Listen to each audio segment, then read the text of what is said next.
with some black kids, black car in the black crib, black owned, black ran, black woman and black man. Bet on black, bet on black, bet on black, bet on black.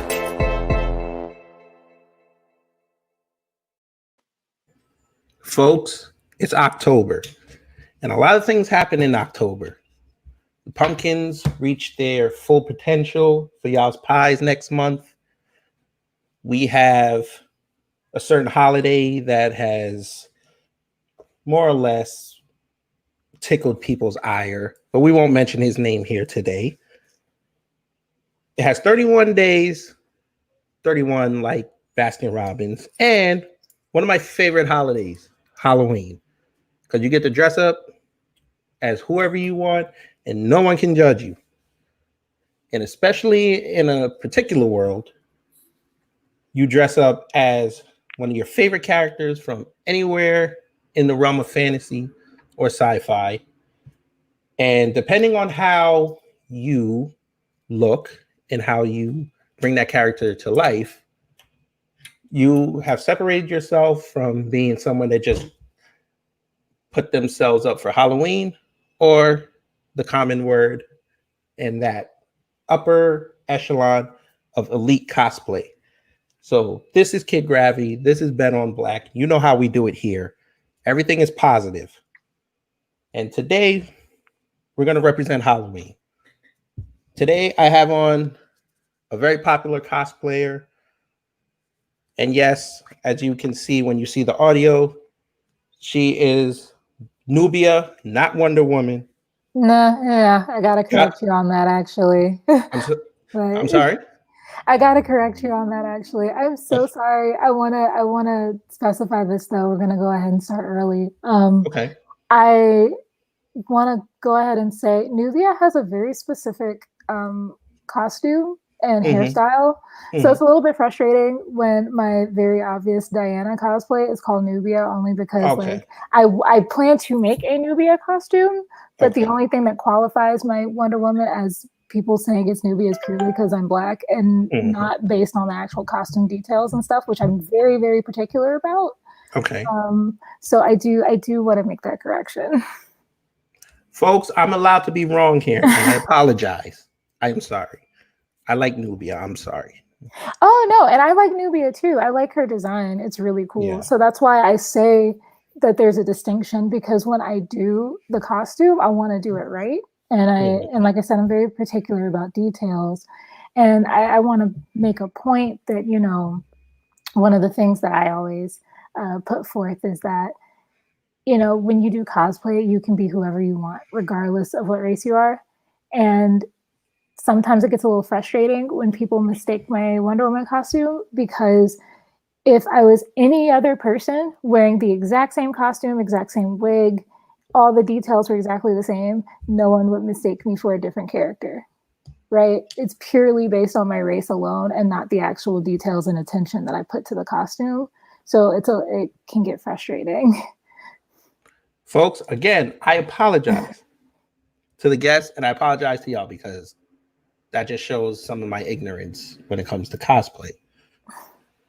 So, the person that just educated me on her costume. I interrupted you. Ma'am, trust me. No, it's okay. No, I'm learning. This is what we do on Bet on Black. We promote positivity here. So I don't mind being wrong, and I don't mind being corrected. This is what life is about. You have to go through life. You can't know everything. And it's better you learn, and then for later, if the opportunity comes back around again, you'll be better informed. So before we start, I'm going to allow our guests, as we normally do, introduce themselves, tell a little bit about themselves, and then we're going to jump right into it. And I'm going to make sure now my questions are specific, because now I got corrected twice, and I like it. I like it a lot. But please, yes, introduce yourself to the audience. Hi, I'm Cutie Pie Sensei. I'm a cosplayer and artist. I've been doing it for 5 or 6 years now. I don't know. You lose track after a while. I don't count. But yeah, I've been a cosplayer for a few years now. And I cosplay from a realm of things, from comics to video games to anime. I kind of touch it all as long as the character speaks to me.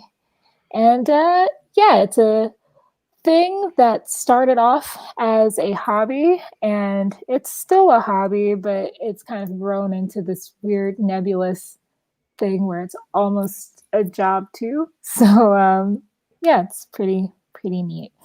Cool. So like I said, I sort of, I guess you would say, a novice in this. I usually just dress up for Halloween, but I've done a couple of the Comic Cons, and I dressed up. I guess my most detailed costume, don't laugh, was I dressed up like Kakashi a few years back. Oh, why would I laugh at that? Yeah, when you say that, especially with cosplayers and people that don't know, when they see you dressed up full tilt and stuff like that, they think you weird. Unless you're going to a con, and then they'll say, "Oh, they're going to a con. Okay, fine." They're still weird, but they have a justification. Usually, for some reason, on Halloween, because I'm up here in New York, you come with the full costume. The cosplayers love you, but the regular people that look at you like, he spent too much money. I don't know what it is. I guess maybe my rationale is they might not know the character, or they think you're just spending way too much money on a costume when they could just easily go to the Halloween store and get a $30 costume of like a nurse or something. But we'll talk about that. So, Cutie Pie Sensei is on with Kid Gravity, and I'm going to have Cutie Pie briefly talk about her background, how she got started, and then we'll go from there. Yeah, no worries. So I started, I guess I started a little bit after I was introduced to it. So I call myself a late bloomer in the sense that I didn't know about conventions and cosplay and stuff until college. I used to always love video games and anime and comics and stuff, but I like the environment that I was in, and just growing up in general, I didn't really have that many super nerdy people around me. So I didn't really have anyone introduce me to that. So when I met my now husband, then boyfriend, my freshman year of school, he was like, "Hey, judging all the stuff you like and all that, I feel like you would really enjoy going to a convention." So I was like, "What is that?" And he told me about it. And MomoCon started on our college campus, actually. So He was like, "Let's go here." So he took me to my first con, and from there, that was kind of it, because all I needed to do was be exposed to it, I guess. And once I saw the costumes and all that kind of stuff, I was just like, this is really, really awesome. And that kind of jump started me being interested in it. I didn't actually start for real cosplaying though until I basically graduated, because cosplay requires money and time. Yes, and Georgia Tech is a very hard school, and I just did not have the free time or anything to really make costumes. So once I started working, I was able to kind of, put more into it. But yeah, we started going to more conventions, though. I would wear normal clothes when we first went, and maybe some little cat ears or something. And then as time went on and I was able to afford more things, I started out my first costume, I just glued a bunch of stuff together. And then the next time I figured out how to hand stitch something. And then the next time after that, I bought a sewing machine with my grandma, and I figured out, I learned how to sew. And just, as time went on, I got more and more skills. So. Okay, cool. Shout out to Atlanta. I love it. Y'all know me on this show. I love Atlanta. Love that place. Okay, so you are a late bloomer. Question: what was the first costume you did besides the cat ears? Full costume. Yeah, my first full costume was Korra from Legend of Korra. Nice. Because at the time, I was in a state where I just wanted to kind of get my feet wet, and I wasn't quite brave enough to cosplay characters, quite frankly, that weren't brown skinned. And at the time when Cora came out, I didn't cosplay her until a little later, but I was like, I think I look like her a little bit. So I felt like I would be a good fit. And her costume wasn't overly complicated either. So she was my first one. And actually, I have more recent Cora pictures on my page. And it's funny because those are the same pieces from the costume when I first made it. Like, so that is like, even though I took more recent pictures, that really is my very first cosplay that I just still happen to have. That's cool. So you mentioned something about, doing it yourself and things like that. Because even when I want to do cosplay, I always seem to pick the characters that I like, but they always have that one set piece that is basically more than the costume. Like I wanted to be Red Hood for Halloween, but we already know the helmet alone is worth the entire costume. I mean, because I guess for me, like from the jump, I've always tried to make stuff like, like I'll buy a little, like just a bodysuit costume. It's like $40 on Amazon or something. Like I'll buy it. But for pieces like that, like you gave Red Hood as an example, at this point in time, there are so many tutorials and stuff available on how to make things. And for me, I've been making things for so long now, especially.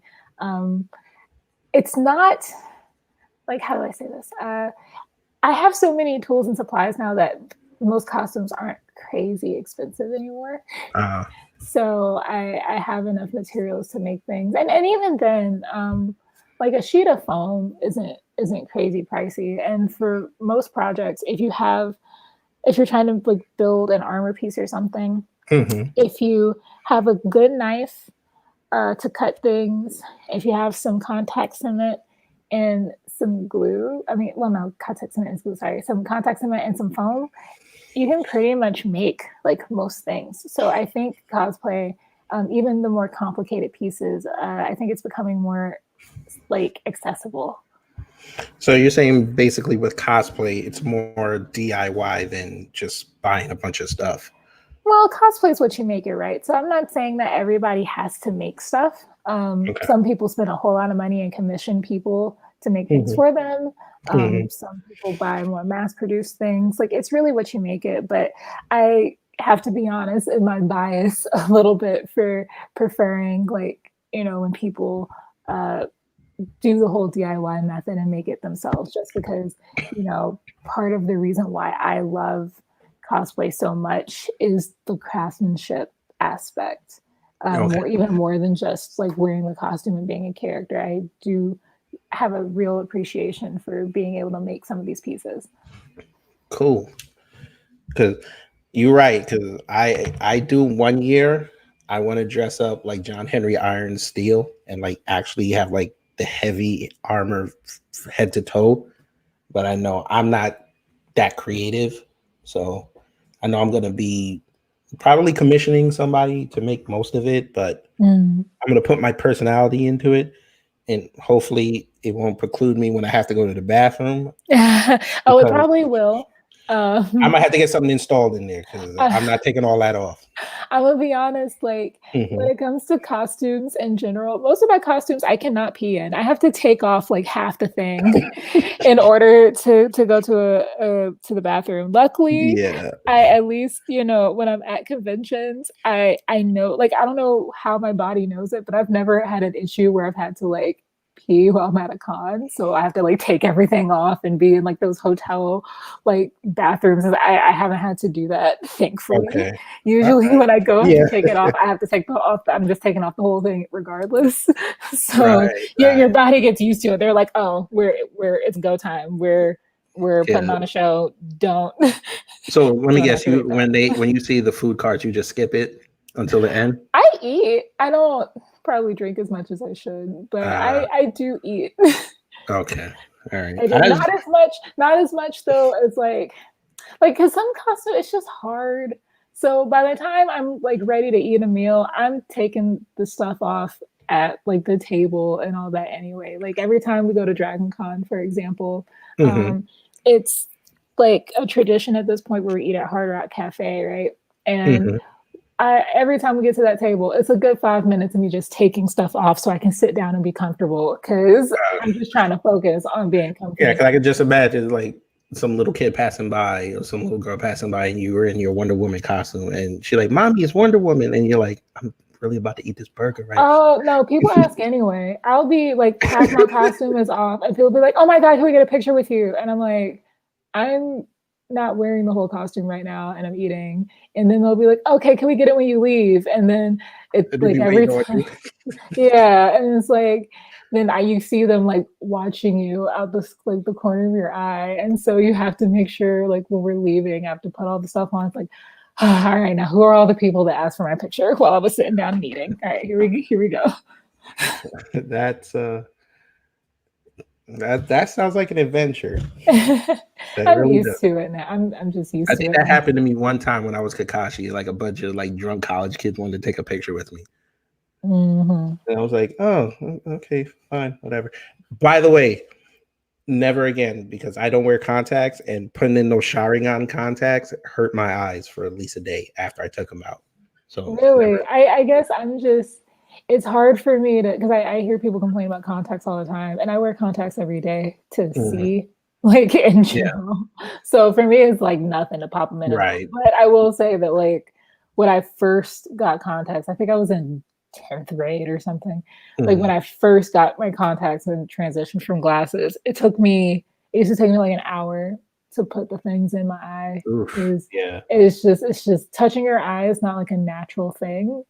And having something in there, it's not like a natural thing. But at this point I'm used to it. So yeah, I mean, luckily it was just one, but if I had dressed up like Sasuke or something, I don't know how I would have got the That's just me. But you just gotta train yourself. Yeah. But how do you train wearing contacts if you don't wear them? Yeah, I guess that's true. If you only wear them for costumes, you know what? Just be happy that you're blessed with good vision. All right. Some of us are just blind. Yeah, you sound like my wife. But yeah, I know. I mean, I have fun with her when I, want to mess with her a little bit. But, that's life. No, my husband's the same way. I understand. He's like, I have 20/20 vision. It's like, okay, look. It's not even fair. Yeah. Okay. So we've covered Dragon Con, and what is your favorite? Well, I shouldn't ask. I'll ask that later. But what do you perceive to be the hardest part of cosplaying? Is it being in the character? Is it creating it? So again, it varies depending on like what you consider to be like you cosplaying. For me, it's making the costume. Usually that's the hardest part because a lot of these costumes, like I feel like, when you see stuff on Instagram and all that, we're conditioned to have this endless scroll. So you just see something cool and you're like, oh, that's nice. Double tap. All right, keep going. But that costume, like most of my, full builds take at least a month, if not longer, to make. And that's just, in my free time, that's like the only thing I'll be doing. And honestly, me working on cosplay is 75% mistakes. And then the 25% being like, oh, I actually created something nice. Most of the time it's me cursing at my sewing machine or seam ripping or having to recut something because I cut the foam too small and it doesn't fit around the body the way it's supposed to and all that. So it's just the work to put, that you have to put in to make it for me. So that Wonder Woman costume, you made that from scratch? Oh yeah, the whole thing. The only thing that's that I did not make is the sword. Everything else is made by hand by me. Folk, I keep telling y'all, Black people got talent. I keep telling y'all this. Y'all don't believe us. I know you just think we just do stupid songs and try to make stuff viral, but we got some talent. But yeah, it was definitely, I think Wonder Woman, she took me about like a month and a half to make. Because at the time I had made some foam armor, but I still wasn't super well versed in it. So it took me a little bit longer. I think if I had to remake the same costume, it wouldn't take me as long. But yeah, that one took about a month and a half, and it's all handmade. Like it's not leather or anything. It's just a bunch of foam, some Warbler, and some vinyl. And that's So it. that foam that you buy, is that like okay, I'm dumb at this. So the foam, what is that? What is that exactly? Um, Like, do you order so that and it comes in like a big old block or something? Or well, it comes so it let me figure out the best way to say this. Mhm. It used to back in the day not come in the form it comes in now. So now you can just buy rolls of it Okay. online. You can order it from most places now. They sell it like Yaya Han has her own line of it at Joann's. Like it comes in big sheets. But Okay. back in the day when I first started making armor, that wasn't as easily available. So Mhm. then I would buy, I don't know if you've ever seen them if you go into like a Michael's or something, but they Mhm. have like these little craft foam sheets. They're usually Yeah. meant for like kids' arts and crafts stuff, Mhm. and they'll sell them in large sheets. And I used to use that actually um, for a lot of the stuff that was just foam. And Warbler, that's a separate thing. That's a thermoplastic. So that again also comes in a roll, and it's a plastic that you can heat up with a heat gun, and then it gets malleable, and then you can form it to whatever shape you want. And then when it cools down, it stays in that shape because it's plastic. And yeah, yeah. Hope that Wow. answered. Yeah. I mean, I'm learning because I want to hopefully when this whole dust up with this pandemic ends, hopefully, I can me, the wife, and the baby can dress up as a family one time. One time. But Yeah. I do want to ask about that because I Mhm. know the pandemic shut a lot of things down and the big cons they went virtual. I mean, down in Texas, they still kind of do smaller cons, I guess. But how do you still do the cosplay thing? Like, so I saw some of your pictures. I don't know if those are old pictures or that stuff you're still making. Are you keeping it practice or is it just, you guys are just biding your time until everything opens up again? Um, so it's a mix of things. I'll be perfectly honest. It's been difficult to maintain like the drive to make big costumes. Normally when I'm, because I create like little closet stuff all the time. That's just a little fun stuff that might take like a day or two to make, a week at most to make it. That stuff I still do. But, normally each year I have a number of bigger builds, and I usually make those for conventions. With there being no conventions, especially Dragon Con, Dragon Con's where I always make my biggest, like super difficult costume. That's Mhm. like the one time I try to like show up and show out. Right. Dragon Con didn't happen this year, so I had no drive to make that costume because I was like, I have nowhere to wear this, and this Mhm. is too much for just a home shoot. So it has been kind of hard. I've been getting by personally with just either re-wearing costumes I already have and like updating my photos and stuff because I've gotten better at pictures and my husband's gotten better at taking pictures. So I try to like use that to keep content fresh. I'll do really super simple stuff like my Harley Quinn most recently. That wasn't hard to put together. Mhm. And then the occasional build, like I did the Queen Maeve thing for Amazon. So that one was a situation where it's like, okay, I had a reason to make the actual costume. So it's been a challenge to stay motivated. I'm still making things. It's just not at the pace that I would normally, I guess. A Right. lot of half finished projects right now. Yeah, I hear you. Yeah, I mean, I do screenwriting, so yeah, I can understand how it's tough because, especially with movies not coming out as frequently, you're not seeing what I guess the industry is trying to put out, so you can understand where to take your next project. So, Mhm. I can fully understand how not having these cons or these special events can like it wavers on your creativity. Yeah. So I have to ask this. I don't like this question because I see the dust ups online in some of these forums, and it just irks me because this should be a universe where everyone should be able to just get along. But as like everything else, we have sections of people that don't particularly they don't particularly like black cosplayers for some reason. I don't know why, but it's there. So I guess I would ask you, did you ever experience someone saying that, you know, you shouldn't be doing this character, or they try to knock what you're doing Oh, based all on the your skin time. color? All the time. Every single time I post. What do you mean? Every single time I post something, it's unless the character themselves is like a very obviously black character. Nah, I get people who want to talk mess all the time. That's, in fact, it's way more common now than it was back when I was a smaller cosplayer. You know, the more followers you get, the more eyes you get, the more BS you got to deal with. So, yeah, for Not sure. cool.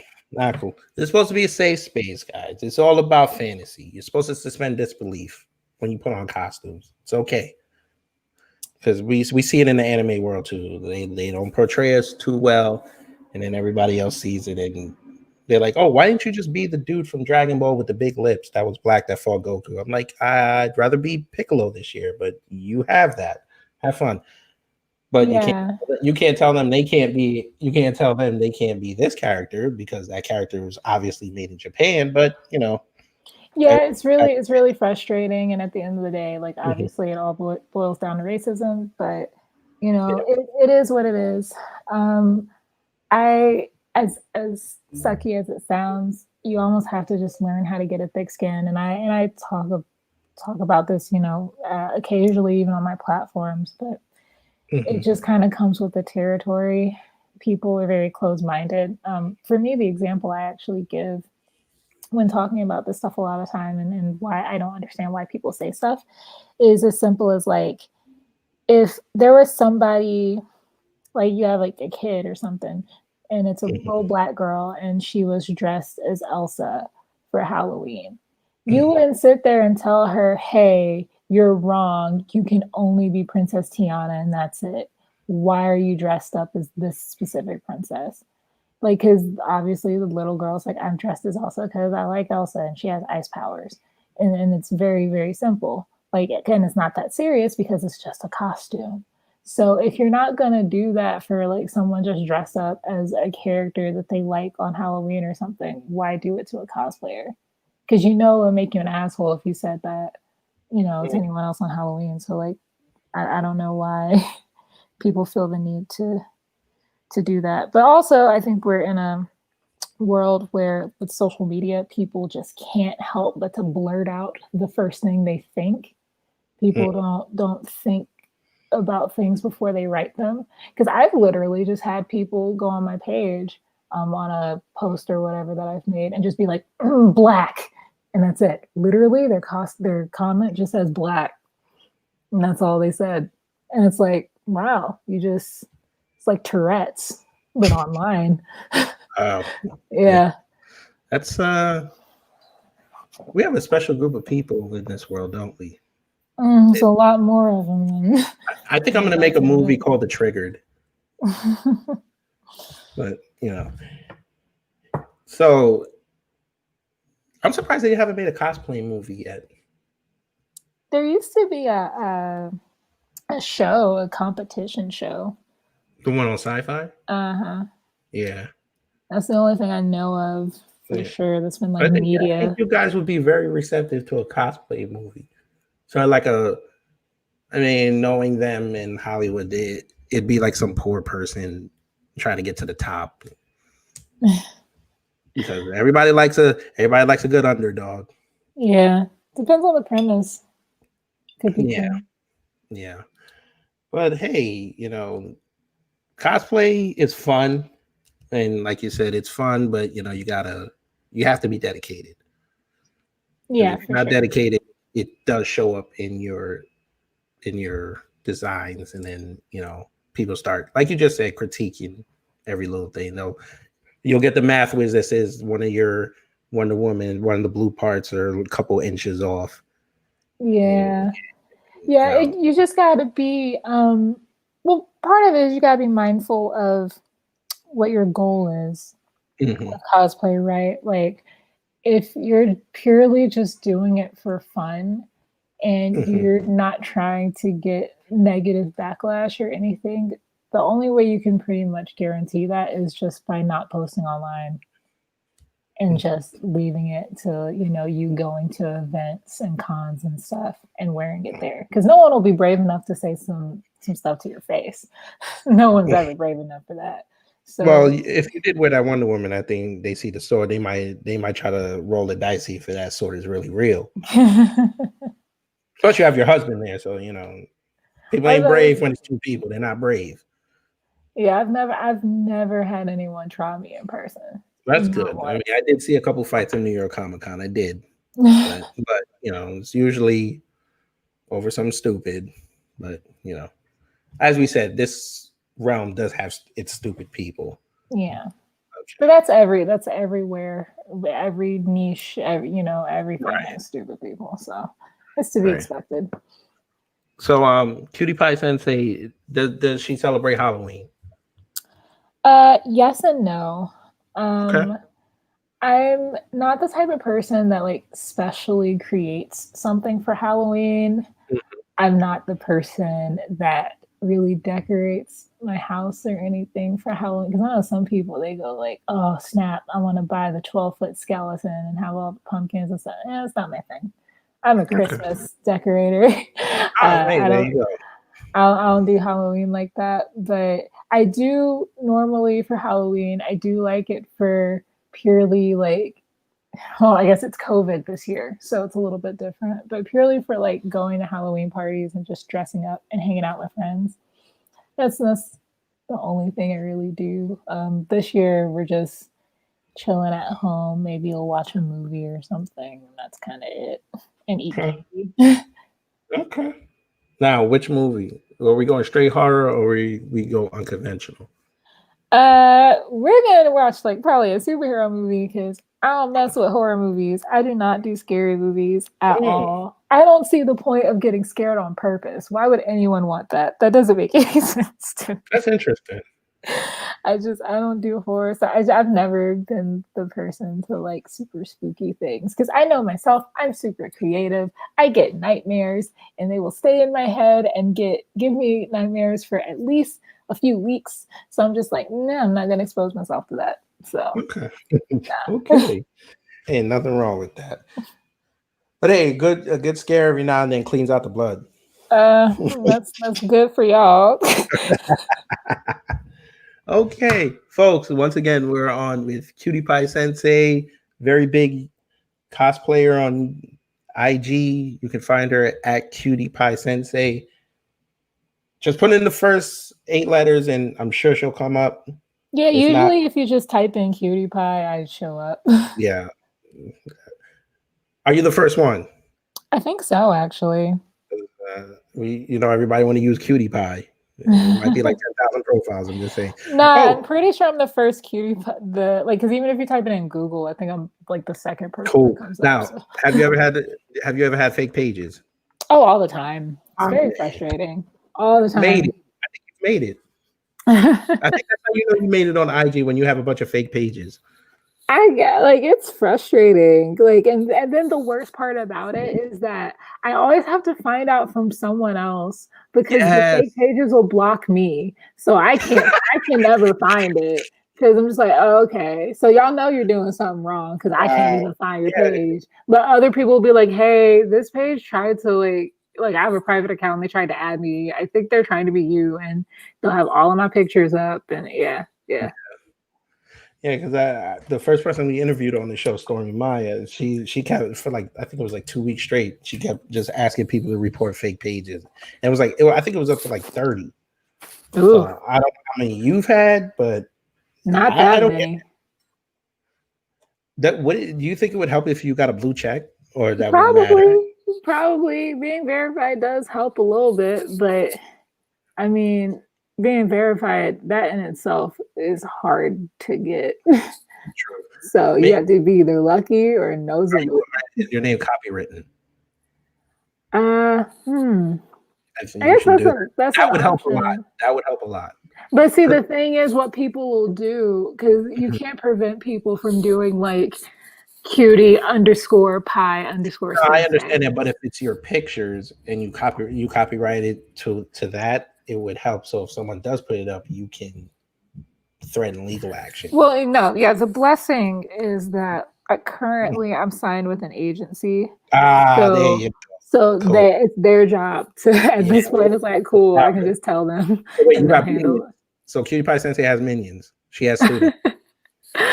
Only recently, yeah. Nice.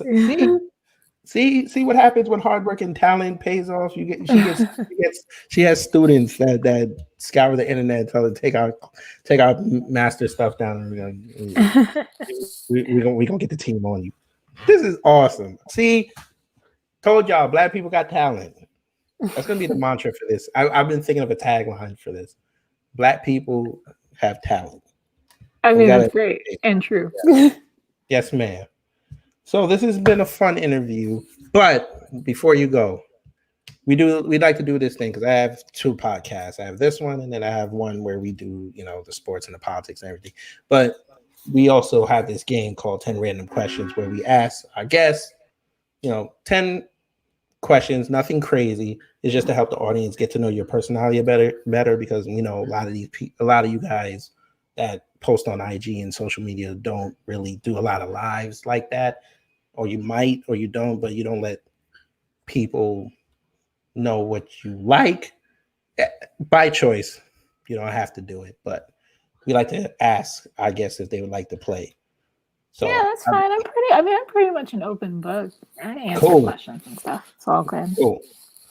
Well, and as a cosplayer, you have to be open-minded because you are going to get criticized. So that's good. Because I'm just saying, some people, they might shut themselves off. But you've consented to play 10 random questions. Yes. Okay, cool. Here we go, y'all. 10 random questions. All right. Now, first 5 questions are basic questions. They're sort of like on a lie detector. Those are your baseline questions. And then we have 5 questions tailored to our guests. So we're going to start off with the basics. Number 1, I always ask this question and I get mad at the answers because one way I don't like it. But hopefully you will add to the growing contingent of the answer that I like. Are you team Apple or team Android? Apple. Damn it. I have the whole ecosystem. See, you have to have because I have a Mac, I have an iPad, I have an iPhone. She's saying dirty words on this show. So I have to. So it's great because they all work together, and then I'm an artist. So for me, being an artist works better. It's better to be on an iMac. You don't like the robot? I'm not a fan. I feel you on that. Those text messages be green. It's hideous. I don't like that. Wow. You're the first guest we've had that is given a real detailed answer on why they don't like Android. It like for me, people can like Android. Keep in mind, I have a Pixel too. I have 2 phones. So the Android, it has a better camera for sure. But for me, I like small stuff. Like for instance, if I copy something on my phone, like I hit copy, I can paste it on my computer because they're both Apple. And that's super amazing. It's fine. No, it's okay. I just like explaining because people think like, oh, you're just like hive mind Apple. And I'm like, no, I have a reason. And, no, listen, I've been interviewing you for 40 minutes and you do not have a hive mindset. So that's great. If you want to deal with the half-eaten food, you can have that. That's wow. Wow. My phone works great. Listen, I'm glad because I know how y'all act when your iPhones don't work. I understand. Y'all go. Question 2. Your favorite TV show or movie? This is so hard. I hate picking favorite stuff because I like so many things. Off the top of my head, all right, are we gonna specify with TV, like live action, animated, but Doesn't matter. there's so many categories. Live action, I'm gonna say The Office. Yeah, I'm gonna say The Office. I like. Okay, I have a quick question. Yeah, what's up? Are you a blurred? I would like to think that I am. Yes. I figure because only blurreds will watch The Office. Regular folk don't. They don't understand. It's so funny. They don't. See, you know what it is? Our people. Well, okay. If you're not if you're black and you're not quirky, you don't get The Office. You just think it's just a bunch of people just like in an office just making dumb jokes. It's hilarious. It is funny. So stupid. But yeah, it's kind of like people. It's kind of like people that don't understand Seinfeld. But see, I don't think Seinfeld is as funny as The Office, though. No, that's fine. No, that's fine. Like, but Seinfeld's like okay, but like no, The Office is funny. It's like, yeah, I guess I see your point about it being like kind of quirky humor a bit. Yeah. It's like Michael Scott's a mess. He's like super problematic and hilarious and lovable at the same time. You know what's funny about that? When The Office was first on, we wouldn't watch it, but now that it's on replays, I've seen more black people getting into The Office. Yeah, I never watched it until it was on Netflix. Right, like they would actually tell me, "No, I'm watching Community, son.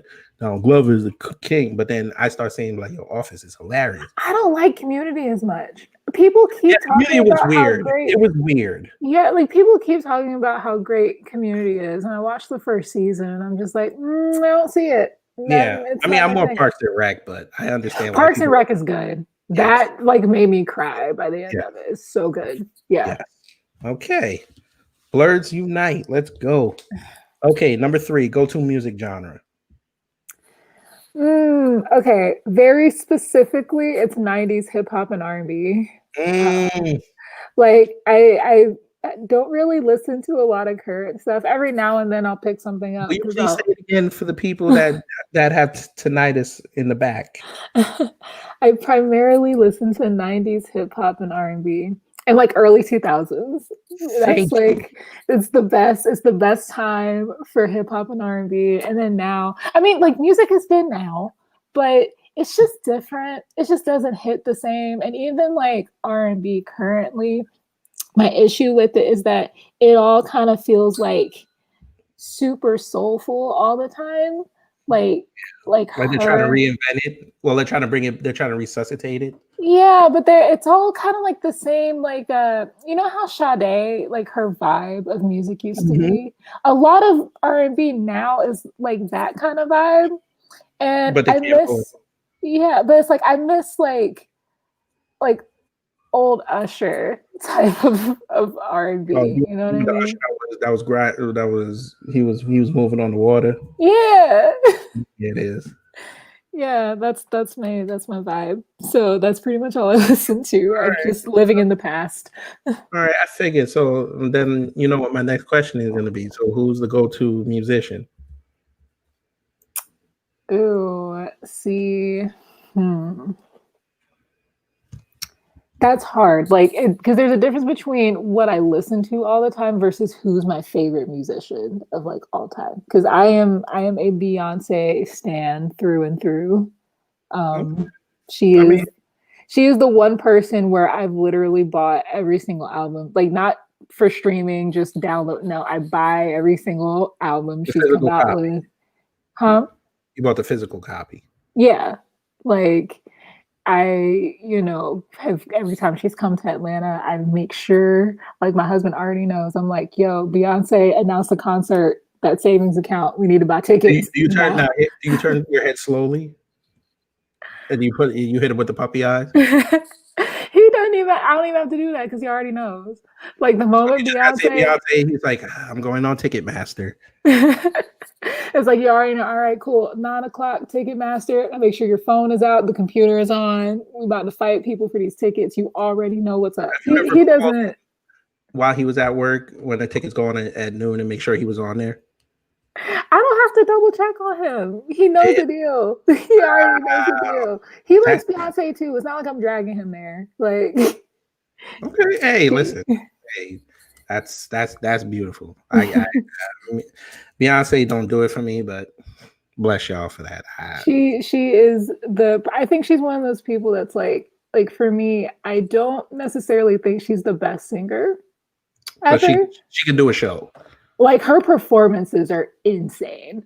Yeah. Like live, she is the best person live ever. Like I haven't gotten because I've been to other concerts, but the feelings that I feel seeing Beyonce perform is just not comparable to anything else. Like to this day, I'm pissed that I didn't get to see her Coachella performance live because her being like super Black homecoming basically as her concert theme was the coolest thing I've ever seen.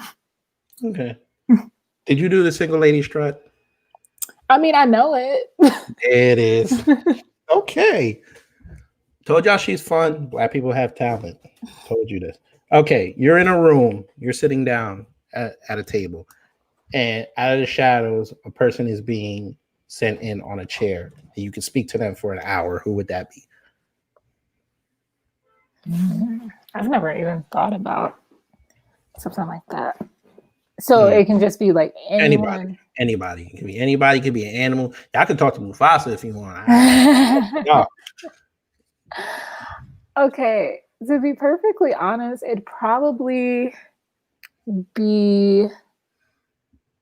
This is gonna sound so stereotypical. I hate that I'm about to sound like so basic right now. There's never any wrong answer. I'm gonna pick Michelle Obama.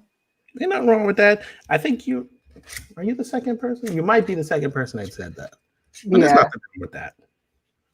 I'd love to be able to pick her brain. Like she's amazing. Yeah. There's no, like I said, these questions, there's no wrong answer. It's just how you feel. Well, no, I know. I just figured I was like, I know other people will probably say the same thing. So I've had Jesus. I've had. Oh, Jesus is a great one. Yeah, I had somebody say Jesus. I've had some answers. If you go back in on Beyond Borders and when we have guests, and I think the past few interviews, the two of them I've done on here, the second one and the fourth one, and the fifth one, I've had answers all over the place. So that's why I like asking that question, because it makes you think, and then it shows people like, okay, this is like someone that I really admire. Yeah. It's more like an admiration question. That's okay. True. Yeah. Okay. So here's your 5 tailored questions. Number 6. What is your favorite cosplay moment? Like moment? Yeah. Can you specify what you mean? You got an award, or someone put you on TV. Yeah. Mine's a tie between 2. Because they're both up there. First one would be when I was chosen to film in the Marvel 616 documentary. Nice. It's pretty dope because it was stressful, but we had like cameras following around like New York Comic Con and stuff, and just a whole giant film crew taking over my house and all that. And it was like a huge ordeal. And for me, it was just kind of like, whoa, because the cosplay episode that it's not out yet, but so I'm not going to talk too much about it, but they talked to, a number of cosplayers, and they were like, hey, so we're looking at you as like our larger scale cosplayer. Like you're like the one with the big following and stuff.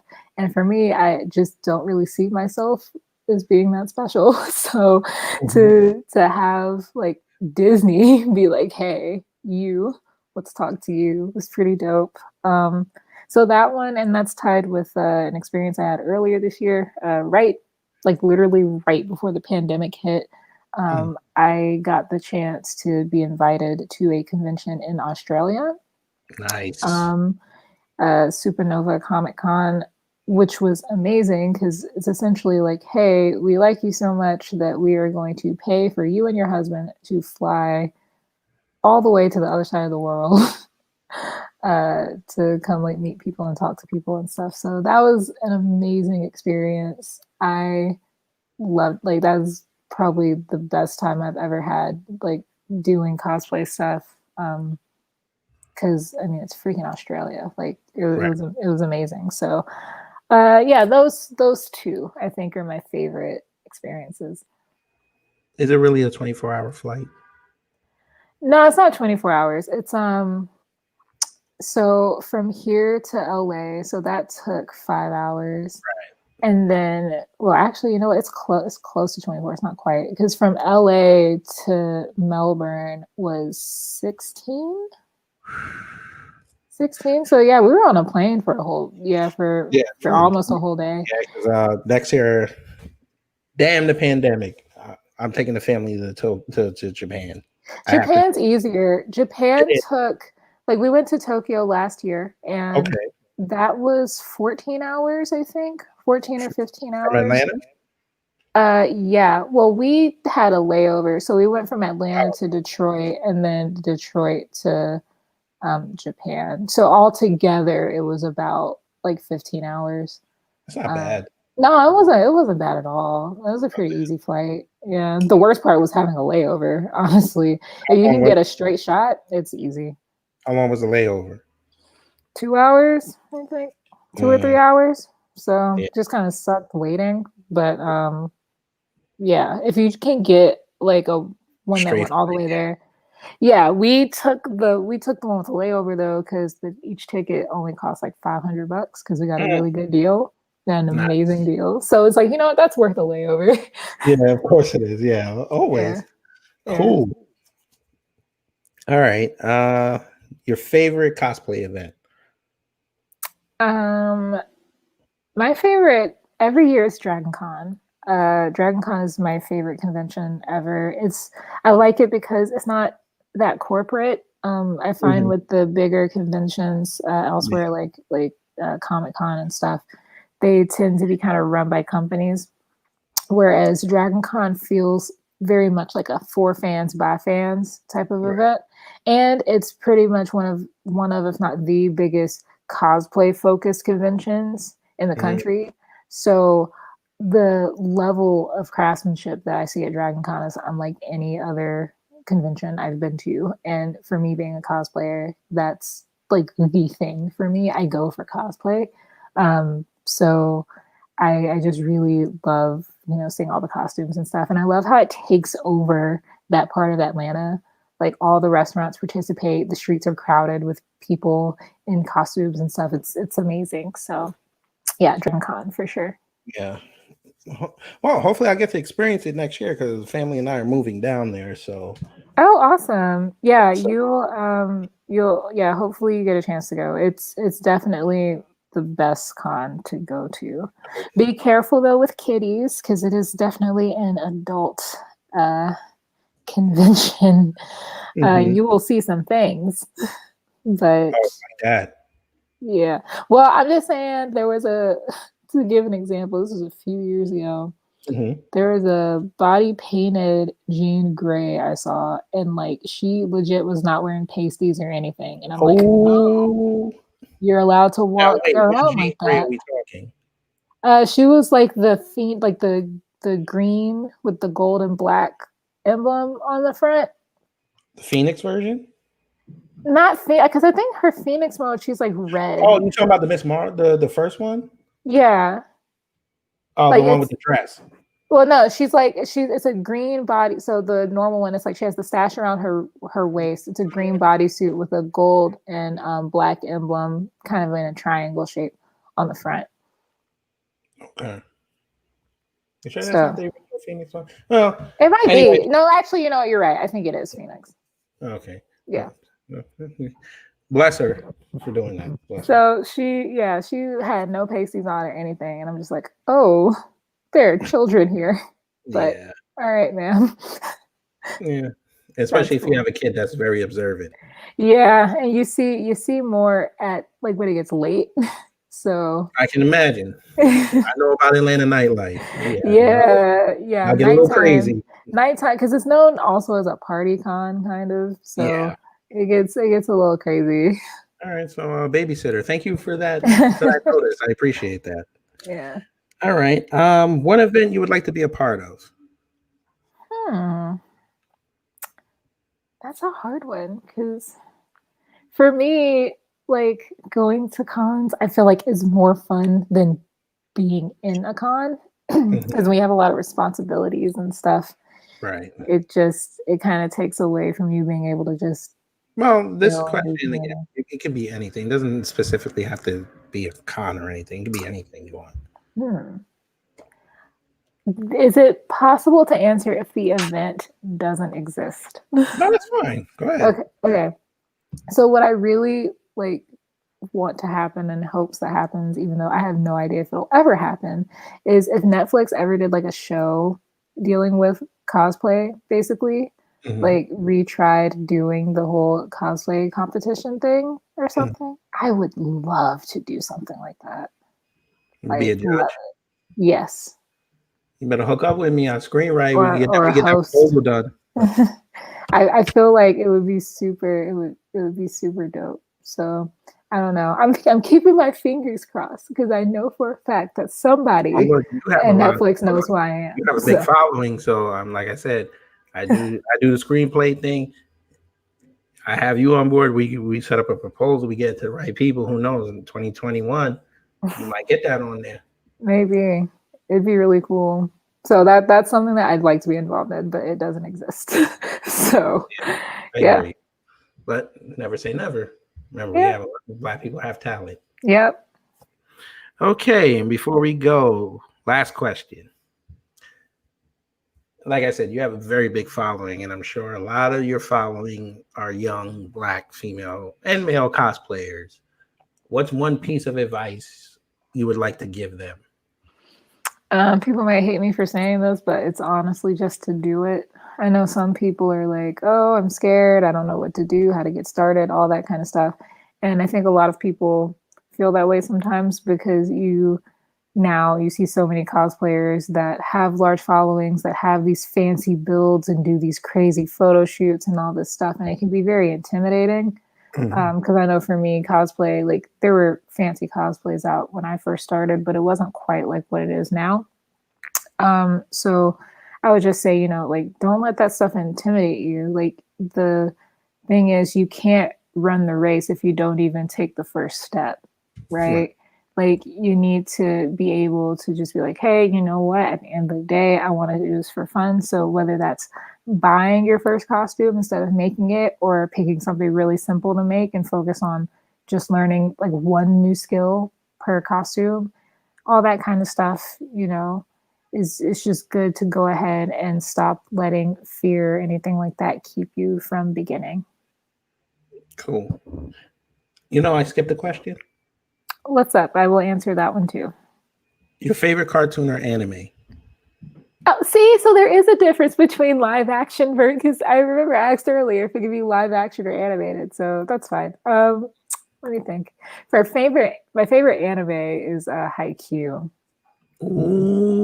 I love it is the only show anime I've ever watched where it will make me laugh and cry and yell in excitement all in one episode. It is so good. I love it so much. All right. I will fall. Sometimes fun. I should dress up like Tony Montana one year. Cool. I'll get the black suit where he got shot up. I should wear that. Oh no. And just have somebody, like a friend of mine, dress up like old dude with the shotgun and just follow me. So I was about to say, you just mimic that every time I just walk up to random people like, I Tony Montana, you think you can take me? And then he just come out of nowhere out of the crowd, just gun me down. Oh my God. That would be actually kind of fun. Don't give me no ideas. I'll do it. Be careful where you do that. Oh, nah. Of course. Especially in this day and age, people, they see the sight of a gun and all hell breaks loose. Yeah. We'll be careful. But yes, folks, that has been Bet on Black with Cutie Pie Sensei. So we're going to let her promote herself. We're going to get out of here. And we're going to let you enjoy the rest of your evening. Well, yeah, so I'm Cutie Pie Sensei on pretty much every platform. I'm most active on Instagram and Facebook. I am pretty active on Facebook. I am currently not really working on anything specific. So right now I'm just kind of freeform figuring out what I want to make next. So just keep posted. Maybe you'll see something cool. I have a suggestion. Yes. Would you ever cosplay as Ego the Living Planet? That's not on my radar, no. I think you could do a good Gamora too. I've done Gamora. I didn't go through all your pictures yet. Yeah, no, I've done Gamora. That one, right. I like my Gamora cosplay. I think I pull her off pretty well. All right, cool. Folks, again, this has been Bet on Black. Cutie Pie Sensei, thank you so much for coming on and educating the world about the realm of cosplay. And hopefully, by you explaining this, they won't think we're weirdos anymore. But they'll still think we're weird. Yeah, right. I was just trying to give them an out, but you can't give them an out. And always remember, folks, cosplayers are not just thinking it's Halloween every day. It's about creativity and expressing yourself and paying homage to the images and the characters that help us get through these troubling times. Well said. I do it every now and again. I throw out a couple chips every now and again. But again, thank you so much for coming on. This has been awesome. And we will talk to you next time on another Bet on Black. Advice. Always bet on black.